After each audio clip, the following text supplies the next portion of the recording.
Have you ever felt an unexplainable connection with someone? Like your energy was tied together even when you weren't in the same room? Or maybe you keep attracting the same types of relationships and wonder, is it fate or something else? What if I told you that the way you experience love, connection, and even heartbreak isn't random? That the patterns you repeat in relationships, whether healthy or toxic, aren't just coincidences, but deeply influenced by both your brain's wiring and your energetic field. Science shows that our relationships are shaped by subconscious programming, emotional conditioning, and even the energy we carry. And when we start to understand both the science and the spirituality of connection, we gain the power to shift those patterns and create the kind of love we truly desire. For so long, science and spirituality have been treated like two separate worlds. One's rational, the other woo-woo. But what if I told you that they're actually talking about the same thing, just using different languages? As research evolves, we're seeing more and more evidence that spiritual wisdom and scientific discoveries are finally aligning. And that's exactly what we're diving into today, the fascinating intersection of science and spirituality when it comes to love, connection, and healing. The relationships we experience in life aren't just random events. They're shaped by deep-rooted patterns, some programmed into our subconscious, some passed down through our lineage, and others influenced by the energy we carry within us. Understanding these patterns isn't just fascinating, it's transformational because when we bridge science and spirituality, we get a powerful roadmap for healing, for breaking unhealthy cycles, and for consciously creating the kind of love and connection we truly desire. In this episode, we're going to break down scientific concepts like mirror neurons, quantum entanglement, neuroplasticity, and heart coherence, and show how they connected spiritual wisdom. We'll explore why you keep attracting certain relationship dynamics, why soul ties are actually backed by physics, and how to rewire your relationship patterns for deeper healing. And of course, I'll give you practical takeaways so you can apply these insights to your own relationships starting today. By the end of this episode, you'll walk away with a completely new perspective on love, healing, and connection. One that blends science and soul, logic and intuition, head and heart.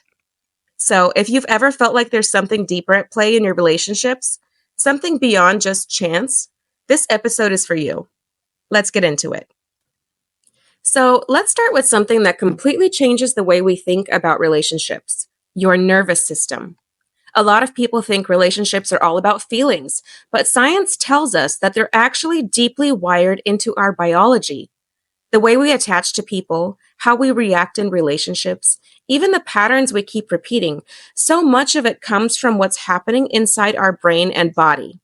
And here's the best part: science also shows us that we can rewire these patterns. This is where neuroplasticity comes in. Neuroplasticity is your brain's ability to change and form new neural pathways based on experience. Basically, your brain is constantly being shaped by what you focus on, what you practice, and the beliefs you reinforce. From a spiritual perspective, this is exactly why things like affirmations, shadow work, and energy healing are so powerful. They're not just mindset work, they're literally rewiring your brain. Every time you replace an old limiting belief about love with a new one, you're creating a new neural pathway. Over time, that becomes your default way of thinking and responding in relationships. For example, let's say you grew up believing you had to earn love by being perfect. That belief is wired into your brain, which means in relationships, you might feel anxious, overgive, or constantly fear rejection.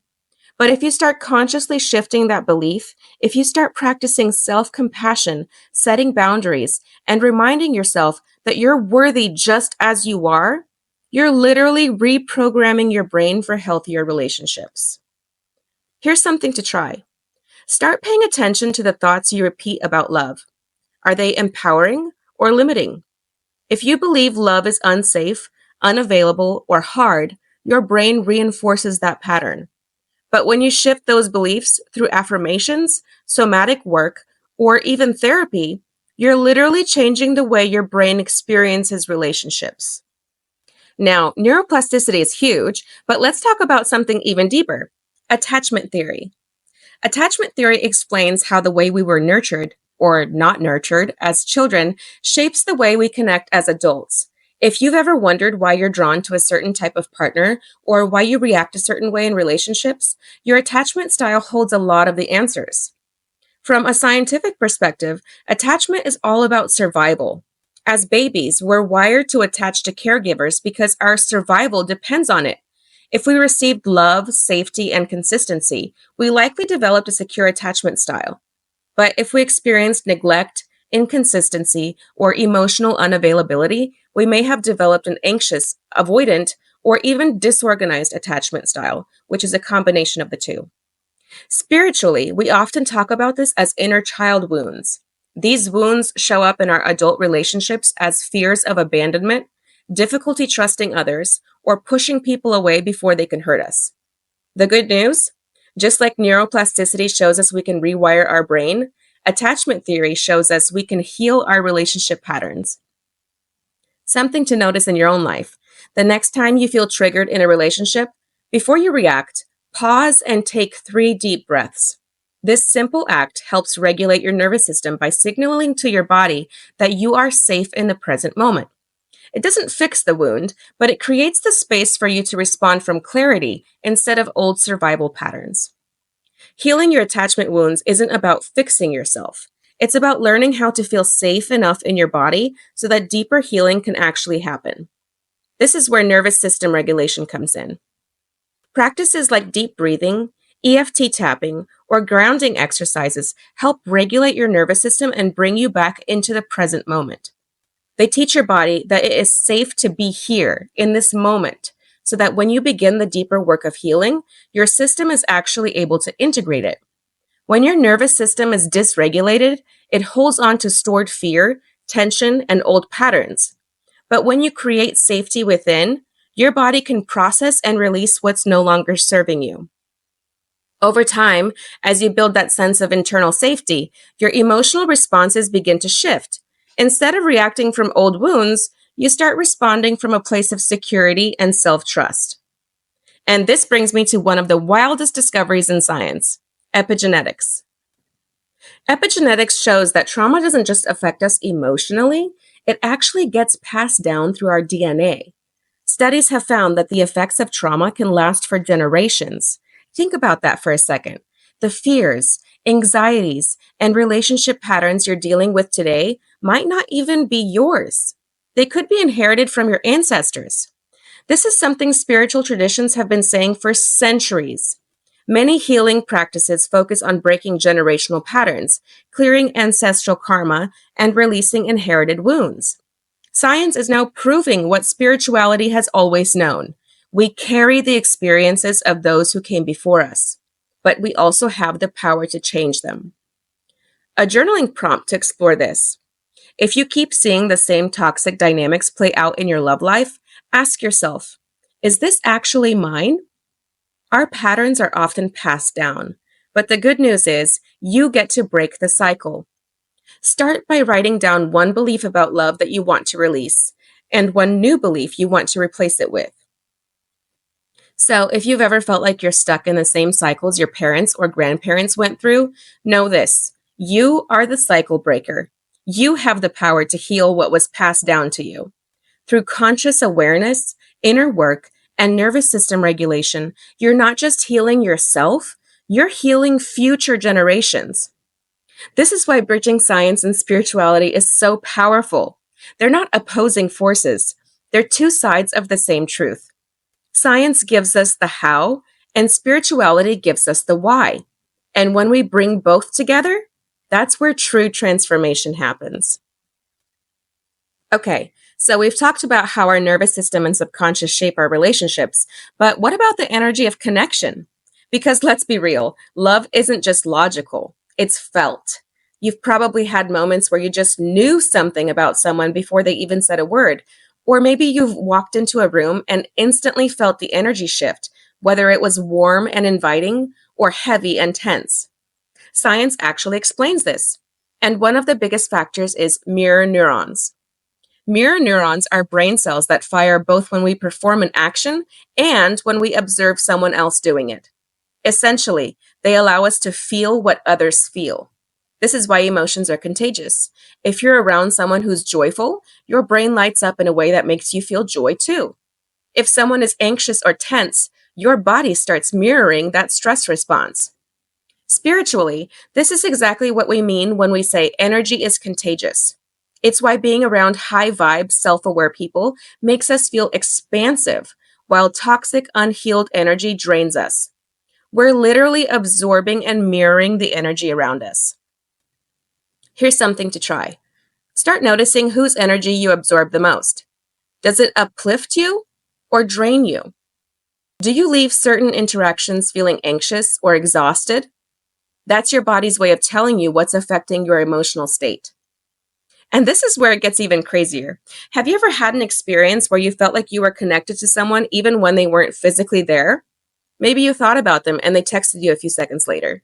Or you went through a breakup and despite no contact, you could still feel their energy lingering. This is where quantum entanglement comes in. In physics, quantum entanglement is the phenomenon where two particles become so deeply connected that no matter how far apart they are, they still affect each other. Change one, and the other responds instantly, even across massive distances. Now, from a spiritual perspective, this explains soul ties, twin flames, and energetic cords. It's why breakups can feel so intense, even when someone is physically gone. The energy connection still exists.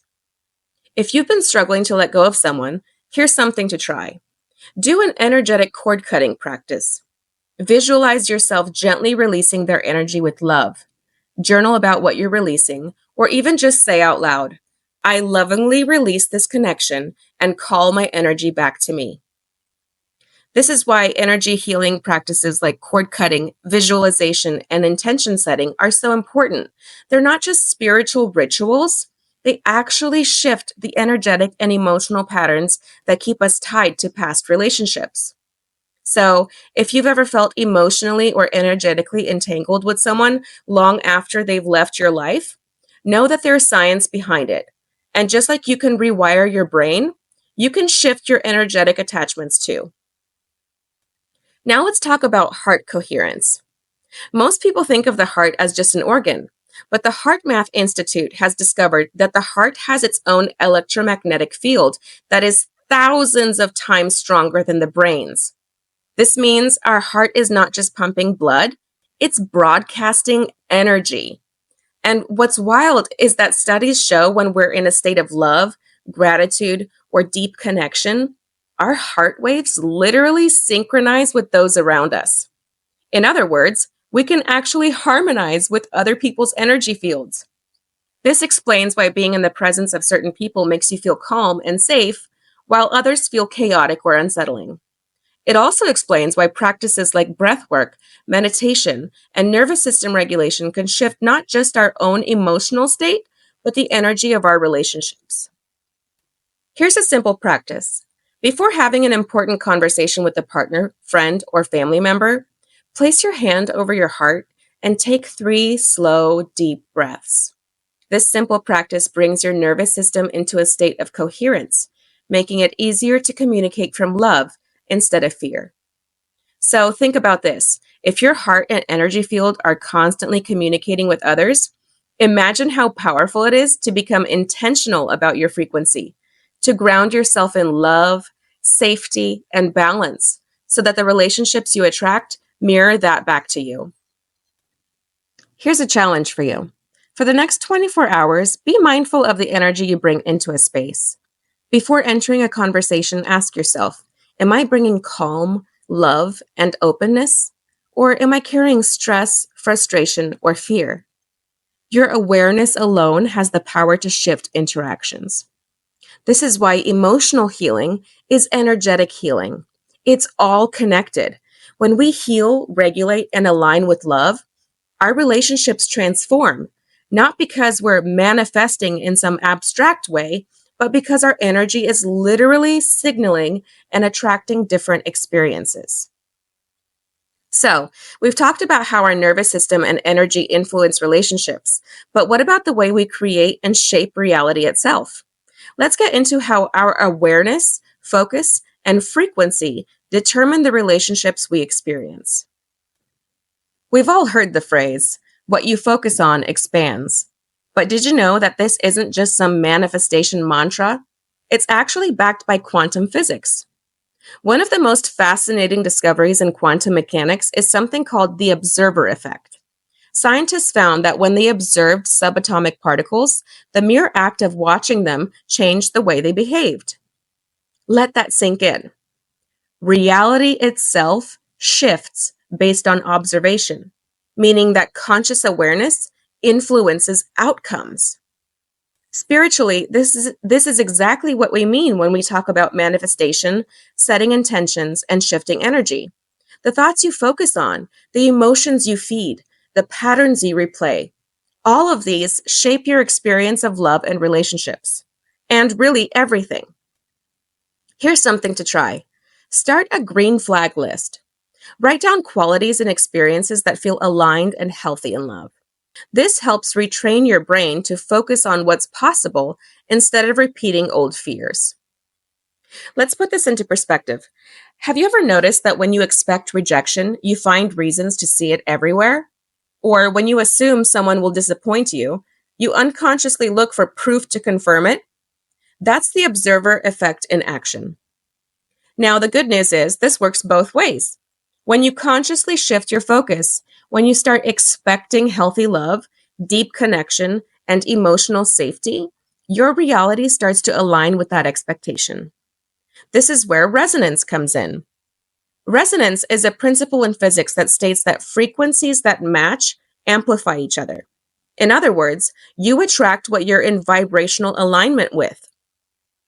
If you're carrying wounds of unworthiness, those wounds will shape the partners and experiences you attract. But if you shift your self-perception, heal your inner world, and start aligning with the energy of love and security, the relationships in your life begin to reflect that shift. Here's a powerful practice. Take 5 minutes to write about your ideal relationship as if it's already happening. How do you feel in it? What kind of love do you receive? This isn't just daydreaming. It's rewiring your subconscious to expect and align with love that serves you. Now, let's be real. This doesn't mean if you just think positive, all your relationship problems will disappear.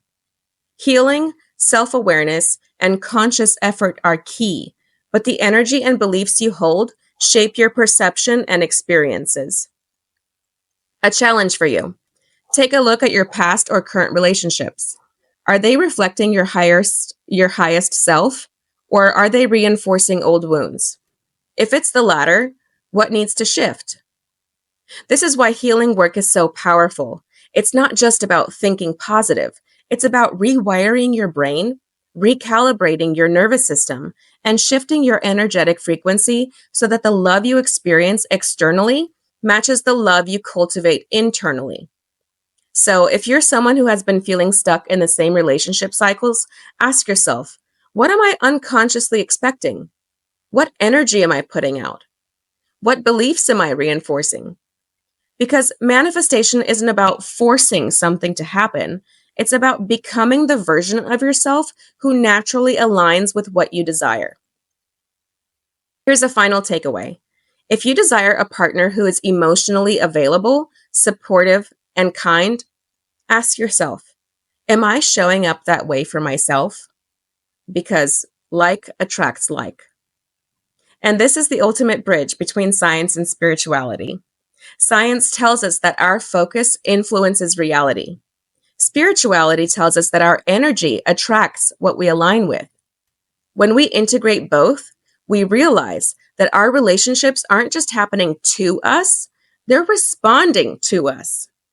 So if you want different love, become a different version of yourself. Heal the wounds, shift the patterns, raise your frequency. When you do that, love will meet you where you are.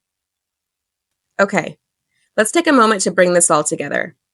Science and spirituality are not at odds. They are two sides of the same truth. We are wired for connection, shaped by energy, and capable of transformation. Your relationships, whether romantic, platonic, or even your connection to yourself, are not just coincidences. They are reflections of your patterns, your energy, and your awareness. And the best part, you have the power to shift them. We talked about how your brain is rewiring itself all the time, meaning you can heal old wounds, reprogram limiting beliefs, and create new emotional patterns. We explored how energy is real and measurable, from mirror neurons to quantum entanglement, explaining why connections feel so intense and how you can consciously shift your relationships. And we broke down how your focus, expectations, and frequency shape your love life, proving that manifestation isn't magic, it's science and energy working together. So, if you've been feeling stuck in old cycles, wondering why the same patterns keep repeating, or questioning whether you'll ever experience the deep, aligned love you desire, this is your sign that you can change it. Your love story is not written in stone. You are the author. Now, I want to hear from you. DM me on Instagram at dianafagier.coach and tell me your biggest takeaway from this episode. Did something shift for you? Did one of these concepts blow your mind? I absolutely love connecting with you all. And if you're ready to take this work even deeper, check out my Healing Her coaching program. This is where we go beyond just knowing this information. We actually integrate it into your life, heal attachment wounds, rewire your patterns, and help you attract the love and security you deserve. You'll find all the details in the show notes. If you loved this episode, please take a moment to leave a review. It helps spread this message to more people who need it. And don't forget to subscribe so you never miss an episode. Thank you so much for being here with me today. I am beyond grateful for this community. Until next time, keep healing, keep expanding, and keep aligning with love. I'll see you in the next episode.